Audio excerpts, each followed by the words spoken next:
Salut à tous, je suis très heureuse de vous retrouver pour une nouvelle émission de Desperate Stories. Et oui, je vois votre sourire en coin, vos yeux qui pétillent et la question qui traverse vos pensées. Que va-t-il se passer aujourd'hui? Eh bien, je peux d'emblée vous dire que l'on va se marrer.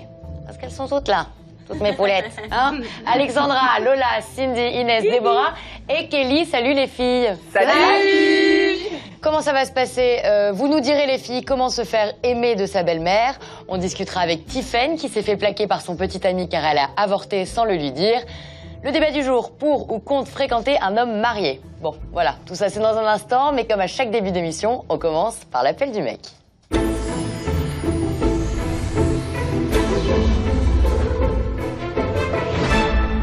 L'appel du mec, c'est un breton de 28 ans qui nous appelle aujourd'hui et qui se prénomme Yvan. Et Yvan qui déteste le métier de sa femme. Bonjour Yvan. Bonjour. Alors, Yvan, tu nous appelles parce que tu détestes donc le métier de ta femme. Alors, peut-on savoir dans quel domaine elle travaille? Elle était escort girl. Escort girl? Oui. Ah oui. Donc c'est compliqué à vivre, quoi. C'est quoi? C'est compliqué à vivre. Yvan, à quel moment de ta relation tu as été mis au courant de son métier en fait? Dès la première soirée, en fait. C'était son client. C'était son client. Non, pas du tout. En fait, je l'ai rencontrée dans une soirée dans un bar. Et j'ai couché avec elle et elle m'a dit que elle me faisait pas payer, etc. Et donc moi au début ça m'a plu et là j'en peux plus quoi. Là ça fait 5 ans que je suis avec. Mais tu as accepté. Tu es rigolo toi. J'ai du mal à comprendre en fait ces gens qui disent bah ça fait 12 ans mais maintenant j'en ai marre. Bon, c'est en fait, Yvan, à la base, ça te plaisait, ça t'excitait plutôt qu'elle pratiquait ce genre d'activité. Ben, complètement. C'est un fantasme quand même pour un mec de se taper une prostituée. C'est vrai que ça a le côté très barésie. Enfin, ça fait fantasmer aussi de savoir que sa compagne a des rapports avec d'autres garçons, voilà, payants.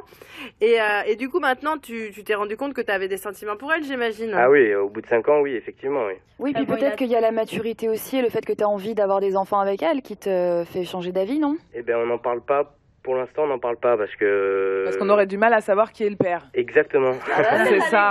Puis l'image d'une mère un peu dégradée, quoi.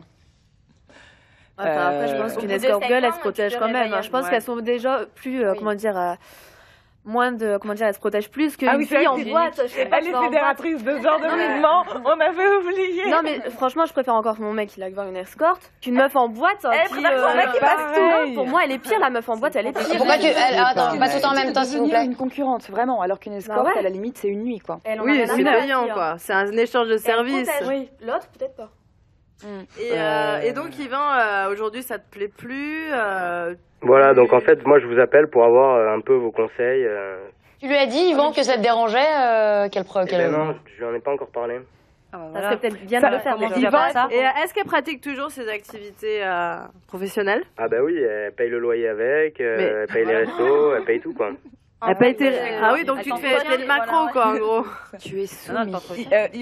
Yvan, c'est ça. Hein. J'ai une question. Ça fait combien de temps que ça te dérange?